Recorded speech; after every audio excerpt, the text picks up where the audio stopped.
यार 3-4 दिवस झाले जिंदगी लय मस्त चालू आहे. म्हणजे आता आपल्या संग काहीतरी वाईट घडणार आहे.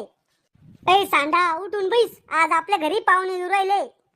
पाहुणे येऊ राहिले पण आपल्या घरी कोणी मेलं नाही, कोणी बेमार नाही, कोणाचं लग्न नाही, मग कशाला येऊ राहिले पाहुणे? अरे दलिंदरा, त्याला काळजी आहे आपली म्हणून भेटायला येऊ राहिले ते आपल्याला.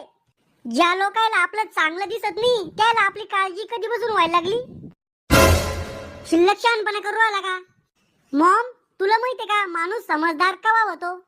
मोठं झाल्यावर.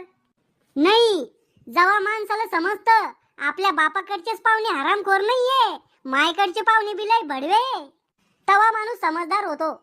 जास्त मस्ती आला का? तोंड आहे ना सांभाळून वापरा जाय, नाही तर रक्त येणे एखाद्या दिवशी तोंडातून. खरं